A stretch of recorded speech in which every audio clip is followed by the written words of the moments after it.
Hello, and welcome to Jonathan Tobin Daily. I'm JNS Editor-in-Chief Jonathan Tobin. Thanks for joining me for another discussion on the most pressing issues in the Jewish world. Please like, subscribe, and give us good reviews when you listen to the show. Now let's get started. For decades, a group of so-called human rights organizations, in particular Amnesty International and Human Rights Watch, have been waging war on the state of Israel.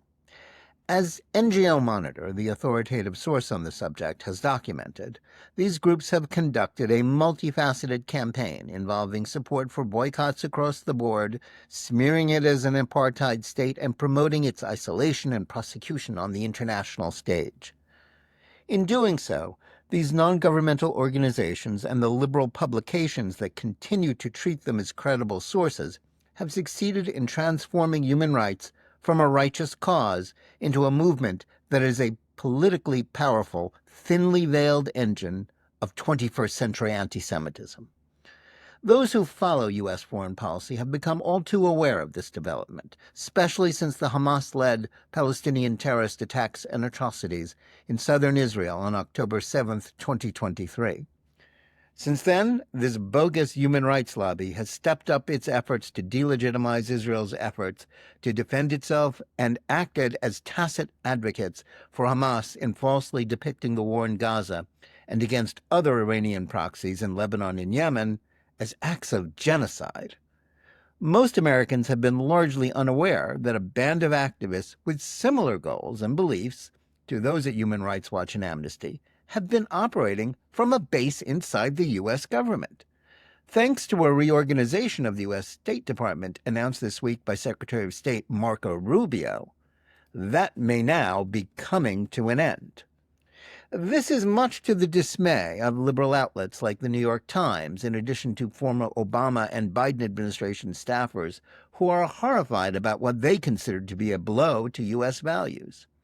According to the Times, the Trump administration is signaling that it cares less about fundamental freedoms than it does about cutting deals with autocrats and tyrants. In an article that largely consisted of quotes from foes of President Donald Trump and Rubio, the offices such as the human rights bureaus that are being pared down and stripped of their autonomy were described as, quote, a sort of voice of conscience for policymakers as they balance America's interests with its values. Phrased in that manner, this sounds like something terrible, a scheme that would truly undermine American advocacy for freedom abroad. But the giveaway as to what's really at stake in this controversy came in the next sentence of the article. As the newspaper put it, quote, during the Biden administration, it offered internal criticism of Israel, arguing that it was not doing enough to protect civilians in Gaza, unquote. In other words, these bureaus have acted as a powerful check on the ability of any president to advance the U.S.-Israel relationship, as well as to promote a malicious and false narrative that, like those spewing from Amnesty and Human Rights Watch, seeks to demonize Israel and any other targets of the political left. Though they are being portrayed in the liberal press as courageous truth-tellers working to spread freedom and democracy abroad, such officials have been acting in the grand tradition of State Department anti-Semites and Arabists who have sought to work against the interests of Israel and the Jewish people since the 1930s. As Rubio explained in a government Substack post, for the past few decades, the State Department has operated several bureaus that, quote, provided a fertile environment for activists to redefine human rights and democracy, to conform to the ideology of the same so-called progressives who have captured control of academia. Other often pursuing goals completely at odds with the foreign policy objectives of the President and Secretary of State, this growing band of biased bureaucratic ideologues has wielded considerable power and influence. To the frustration of those who understand the way that their agenda damages U.S. interests and allies, they've made a significant sector of the federal establishment into bastions of hostility to Israel and the governments of other nations that have been targets of the left, such as Hungary, Poland, and Brazil. It also promoted policies that, as Rubio pointed out, funneled millions of taxpayer dollars to international organizations and NGOs that facilitated mass migration around the world, including the invasion on our southern border. How could that be? And why has it taken so long for someone in authority to order changes like those that the current administration has put forward? The answer to that question is fairly simple. Until now, no one in the White House or at the head of the State Department has tried to rein in what Rubio rightly termed rogue elements within the government. They have operated with the impunity that comes with civil service protections and the fact that past administrations either lacked the will or ability to restrain a powerful bureaucracy. As is true in governmental departments and agencies, the permanent employees lean hard to the left. They also have managed to fend off any efforts to control them by manipulating the political appointees who are supposed to be their bosses, treating them as incompetent amateurs who know little about how the government works, in much the same manner as the characters in the classic British political comedy, Yes, Minister. It's also true that, at least in principle, both the Obama and Biden administrations had no problem with this human rights lobby inside the State Department because they largely agreed with them. Yet the inherent problem of having a portion of the government conducting an ideological foreign policy largely independent of the people at the top of the organizational flowchart became exposed in the last 16 months of Biden's term in office. That's because the anti-Israel bureaucrats, like the pro-Hamas mobs on college campuses, believed that the administration of President Joe Biden was insufficiently hostile to Israel after October 7th.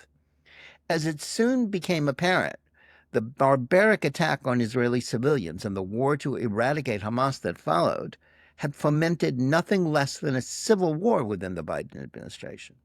Large portions of the permanent foreign policy bureaucracy, as well as many of Biden's political appointees ensconced in positions below the rank of cabinet and undersecretary rank, simply opposed the ambivalent Biden stand on the war, in which he publicly opposed Hamas, but at the same time didn't want Israel to succeed in defeating it. They wanted a complete cutoff of U.S. aid and an American-imposed ceasefire that would enable Hamas to both survive the war they started and even to win it. While some officials, including members of the State Department's Human Rights Bureau, resigned in protest over Biden's half-hearted support of Israel, most remained in place. They continue working to undermine that stand and help fund projects that would hurt Israel and aid Palestinians fighting it, including, as one Middle East Forum study noted, indirectly financing anti-Israel terrorism. Indeed, as the City Journal reported in February, U.S. aid was directing American taxpayer dollars to Hamas. That is the context with which Rubio's reorganization should be understood. One aspect of the scheme is that it will eliminate redundancies and reduce costs, in keeping with the mandate of Trump's Department of Government Efficiency, initially guided by billionaire Elon Musk. But Rubio, who, as the Times noted, was an ardent supporter of human rights and encouraged using American power to advocate for freedom abroad during his 14 years in the Senate. Contrary to the assertions of his critics, he has not changed his mind about the importance of the issue. Rather, he is attempting to rescue the cause of human rights and democracy from activists who have turned it into a crusade against Israel and other governments, such as that of Hungary, which is falsely labeled as authoritarian because of its resistance to left-wing attempts to undermine its national identity. Rubio's plan involves a massive shift that he hopes will end the radical power base inside the State Department by stripping it of its autonomy and putting it inside existing regional bureaus, where it won't be free to undermine Trump's pro-Israel policy or fund groups working to promote policies and ideas antithetical to U.S. interests. Under Rubio's plan, there will still be plenty of people at the State Department who will be tasked with monitoring human rights around the world and seeking to promote American values of liberty, including political and economic freedom. The administration will also preserve the office of the Special Envoy to monitor and combat anti-Semitism. Reportedly, it will shift to a global Jewish affairs coordinator rather than the old division under the office of the Undersecretary of Civilian Security, Human Rights, and Democracy, a section of Foggy Bottom that was a major part of the problem Rubio is trying to solve. The Office of International Religious Freedom will also still be there. Will Rubio succeed in taming and redirecting the energy of the diplomatic bureaucracy away from toxic left-wing activism and toward efforts that will promote American interests and strengthen U.S. ties with Israel and other allies? Only time will tell. But as Trump has demonstrated on other issues, such as his efforts to reform or defund academic institutions that tolerate and encourage anti-Semitism, enacting such fundamental changes requires bold strokes and decisive leadership. For far too long, the administrative state, of which the left-wing elements in the State Department were a key part, ruled as an unelected and unaccountable fourth branch of the U.S. government that was dedicated to pursuing left-wing policies that no one had voted for. Trump and Rubio have rightly decided this has to end. Their actions will provoke much consternation and pearl clutching from the foreign policy establishment and its liberal media cheerleaders.